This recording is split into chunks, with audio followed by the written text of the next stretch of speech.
This accident, which happened at 6:30 yesterday evening on the Pacific Highway at Swansea, was one of the more serious on the region's roads over the long weekend.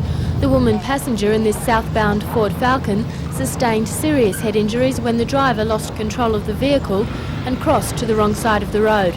A Ford Cortina travelling north on the highway slammed head-on into the passenger side of the Falcon, with both vehicles coming to rest on the embankment of the road.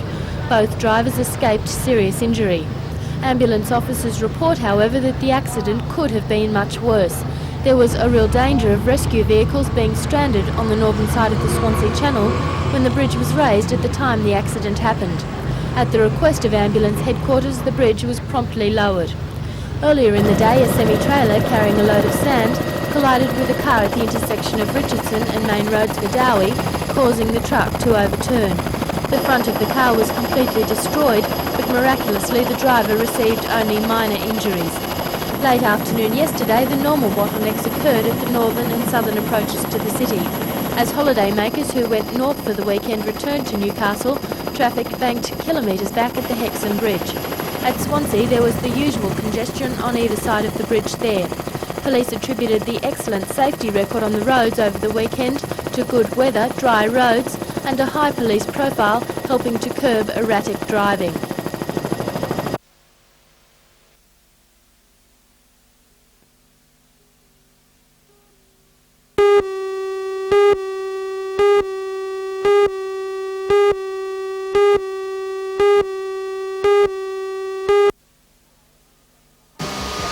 Hello, I'm Jane Button. Kinninan Platers has just spent $700,000 developing the technology so that it can do repairs on submarine components. The company believes that the money is well spent, as it will enable it to do repairs on the new submarines. Join Ray Deneen and Anna Manzoni for all the news tonight at 6.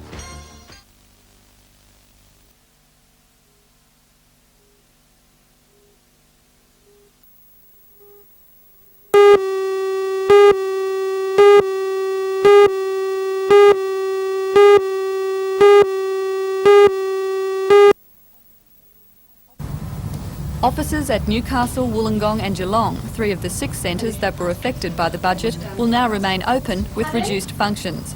The Minister for Immigration and Ethnic Affairs, Chris Herford, reconsidered after intense lobbying.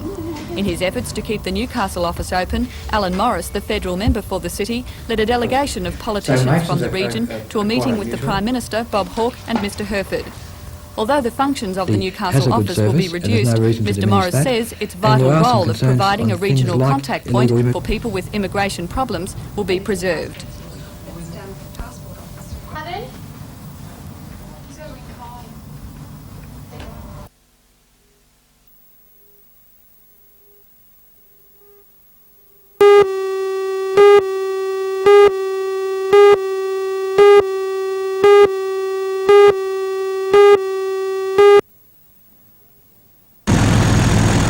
Today at low tide, a bulldozer was used to edge the stricken trawler up the beach. Montebell went aground on Sunday night after its nets became fouled in the propeller. Since then, the uninsured trawler has been battered by the surf and filling with sand. The aim of today's recovery bid was to move the vessel further up the beach to try and pump it dry and remove the sand and refloat it on the high tide. As the rescue attempt continued, the trawler was stripped of rigging and equipment in the event the $90,000 vessel would break up and become unsalvageable.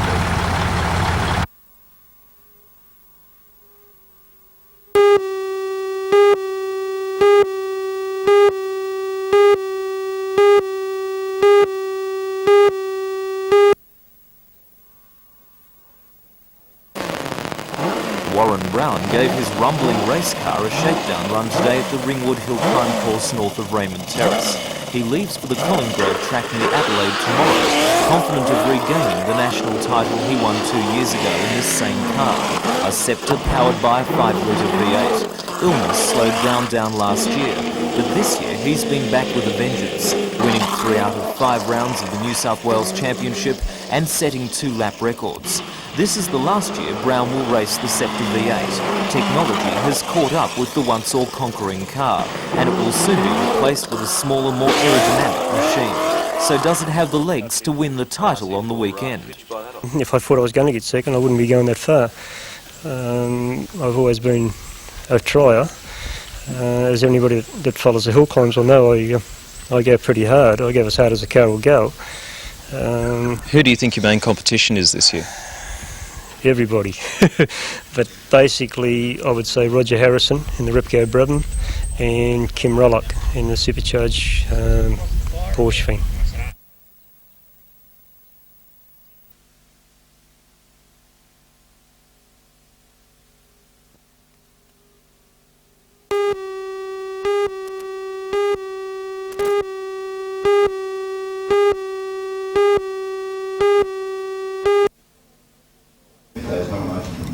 At only the second meeting of the new council, Lord Mayor John McNaughton almost forgot to welcome the visitors to the public gallery. But with only a handful of interested people in attendance, this was understandable. Newcastle appears to have already become used to having a council again. Despite some early setbacks in receiving acceptance for the minutes of the first meeting and some expressed dissatisfaction by Aldermans Tate, Bell and Gumas regarding the process which was used to nominate the Deputy Lord Mayor, the meeting proceeded without event. Alderman Tate tested the patience of the Mayor on a number of occasions by insisting on a formal recording of votes on a number of issues. A development application discussed at the meeting was this proposal to build an 8-storey international-style hotel on the corner of Shortland Esplanade and Zara Street at the Newcastle East End. A report before Council recognises the tourism potential of such a project, but recommends there be a significant redesign of the current plan. It presently contravenes the existing height and floor space ratio codes and would interfere with sunlight and privacy rights of adjoining residential properties.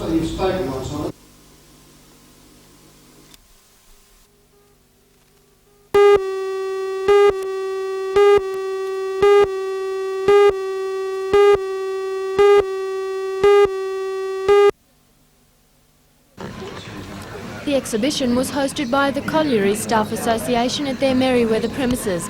Richard Face, State Member for Charlestown, reminisced with those at the opening about one of the events captured on film. He said he was just out of frame in this picture when Sir Robert Askin visited Newcastle. He wasn't, however, a protester, but a policeman guarding Sir Robert. For long-time Novocastrians, the exhibition is sure to elicit a few nostalgic sighs and cries of, "I remember that." Others can appreciate how history repeats itself. This photo shows a march by the unemployed in the 1930s protesting against a planned means test on dole recipients. The exhibition at 91 Frederick Street will be open to the public during the next 2 weeks.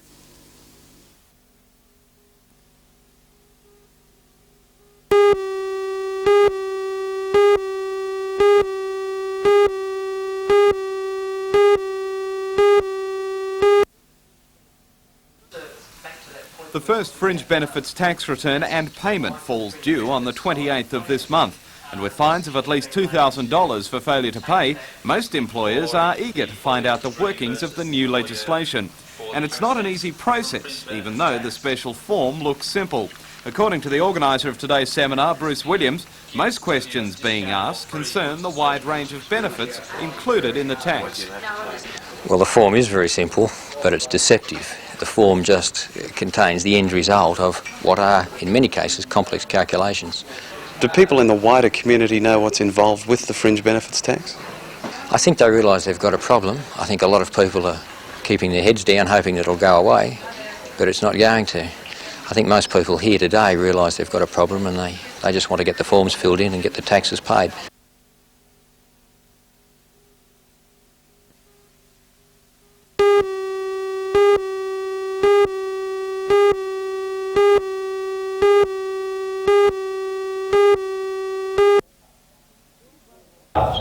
Bill Bowmore has long been a benefactor of the arts in Newcastle, having given a number of works to the Region Art Gallery.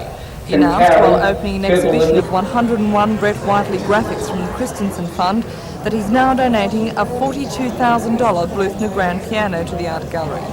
Mr Bowmore went on to say that Novocastrians shouldn't give up hope of losing his private collection to Sydney. There is the 11th hour, which the collection could stay here, so still don't lose heart about this. The Lord Mayor, John McNaughton, says he would be disappointed if the city lost the collection. And it's, as I say, a real disappointment. However, I haven't given up hope. I know the arrangements that need to be made, and if it was possible to make those arrangements, I would certainly do it. But the Lord Mayor refused to be drawn on how he intended to retain the collection I'm for the certain city. of that. We cannot find that sort of money. It is a truly magnificent collection worth many millions of dollars, and it is beyond the financial means of the Council of the City of Newcastle. Are you investigating other ways to find the money? Yes, I am, and you're asking questions here trying to find out what I'm going to say, and I'm not going to say it.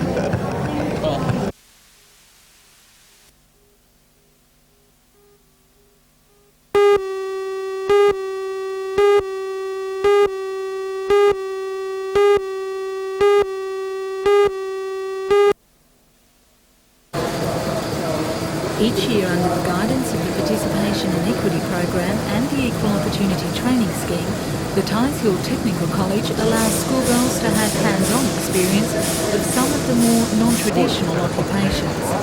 200 Year 9, 10 and 11 students from schools throughout the Hunter region left behind subjects such as sewing and home science and turned their attention to mechanical engineering, electrical and electronic trades and materials technology. Assigned to each group was a female worker who has completed her particular certificate course and is now employed in that field. Despite the big boom in 1981 which encouraged women to enter male-dominated occupations, organisers of the day say that school subjects combined with parental and employer influences are still directing girls into stereotyped careers.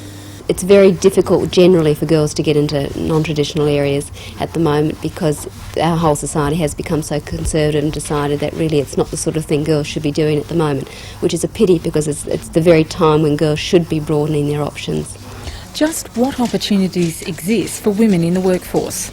Well, the very jobs that are expanding are in the technical, the engineering and the high-level administrative jobs, and that's why we're trying to encourage girls to look at these jobs, because the traditional female areas are contracting, and yet the traditional male jobs that we're trying to encourage them to look at are where there are job opportunities.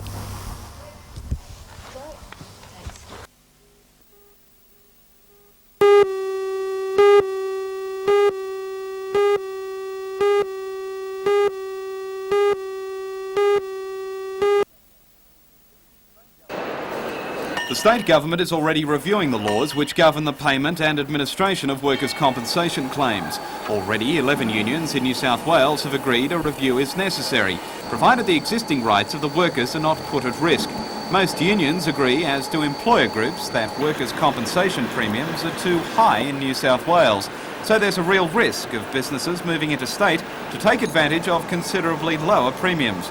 Monday's meeting will involve people already receiving workers' compensation payments, and their concern is that any change in the laws will reduce their benefits. Meantime, unions are standing by their commitment to improve the workers' compensation system. There are employers, individual employers, and there are industries, particular industries, that have unacceptably high injury levels. And it's a question of putting much more effort into improving the workplace and preventing injuries, and that would go a hell of a long way towards cutting back workers' comp costs.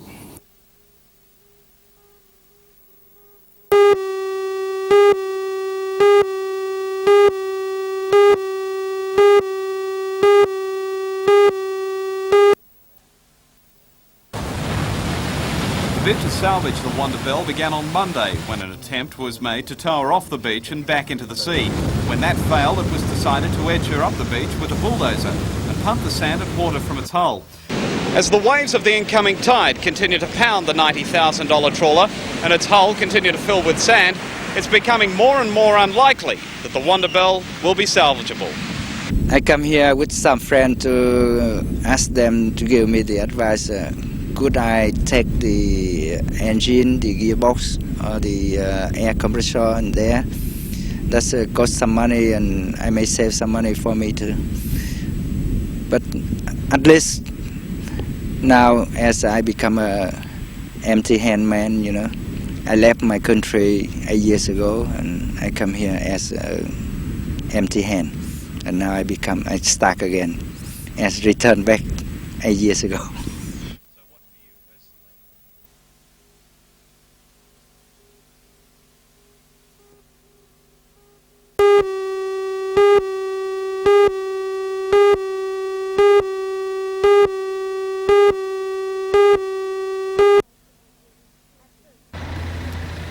first sight, the Mayfield intersection is well controlled, but each year hundreds of minor accidents occur here, with the lack of directional arrows a major problem. Member for Waratah John Price has petitioned road and traffic ministers for more than 4 years to upgrade this traffic black spot. He says a $70,000 grant through the recent state budget has now made the changes possible. The proposal now is to redesign the intersection totally, control traffic entering Hanbury Street through Rawson Street, control the entry to Kerr Street by reducing the number of entries, and reopen partially the Victoria T intersection onto Maitland Road to allow better traffic flow all round. John, it sounds complicated. When all the work is done, will the motorists going through that area find it complicated? I don't believe so, Karen. I think it will be much easier and it will be much more obvious.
Waved off by the Lord Mayor John McNaughton, more than 90 bikes and riders climbed aboard the train at Waratah Station. That would take them to the starting point for the marathon bike ride. But it was only to be a short stop at Dungog before setting off on the 80-kilometre trek back home. Organised by the Newcastle Cycleways movement, the emphasis of the day was on enjoyment, and it didn't seem to matter if you rode a high-speed racing bike or just an old faithful. Despite the occasional cry of sore legs, most of the riders seemed to enjoy the course, which took them over the lush countryside of the Dungog area. Today's event is only the beginning of the big week, as one of the most experienced riders of the day explains. Besides the bike ride to breakfast on Wednesday, there is a Cycle for Youth Day next Sunday at Jesmond Park.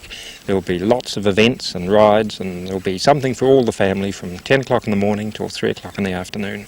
So are you encouraging everybody to leave the keys at home this week? Sure are. The whole idea is to try and get people...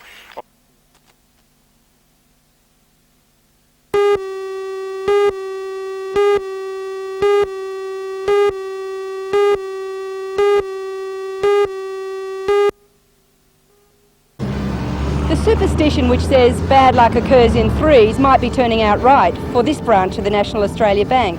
Today it was robbed for the third time in the last few months. Join Ray Deneen and Anna Manzoni for all the news tonight at 6.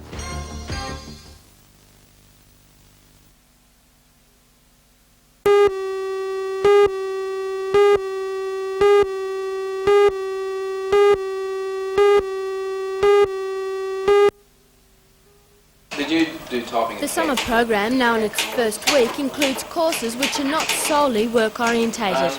Meditation and relaxation, basic massage and bushwalking provide the unemployed with an opportunity to learn something for fun. But also included in the summer schedule are work skills courses such as bookkeeping and office procedures. This typing course continues until the 15th of December. It's the most popular of the courses offered and is usually taken in conjunction with another of the office skills subjects. But according to Project Officer Ross Edmonds, even such a comprehensive and practical course is no guarantee of employment. Well, some of them are actually fortunate enough to get a job. That's a minority. Some of them go on to other training courses at TAFE. Some of them come back to the out of workers and do other courses with us in following terms. Many, unfortunately, remain unemployed. Unemployed people between 18 and 25 years old can still enrol in the courses by contacting the Newcastle Community Youth Support Scheme.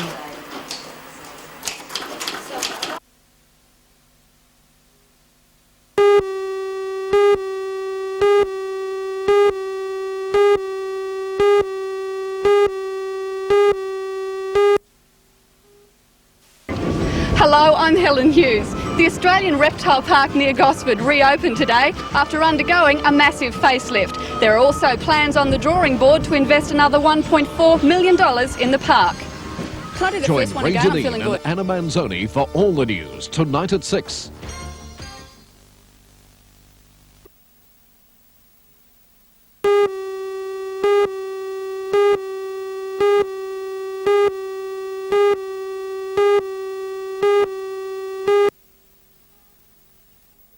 The family life movement is involved in counselling and educational work across the state, including sex education in schools, marriage counselling and family unity counselling.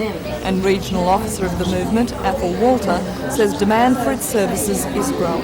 That's partly due, I think, to people becoming more aware that they need help and that they can benefit from coming to an organisation such as ours. And also the willingness of people in our community to be prepared to admit that they have a problem. And I think the Newcastle area is a little bit behind Sydney in that respect. We're just a bit slower to do that. I think the tradition around our area has been that we handle our problems within our families, we don't tell outsiders about them. But that is changing, and I think that accounts for some of the increase.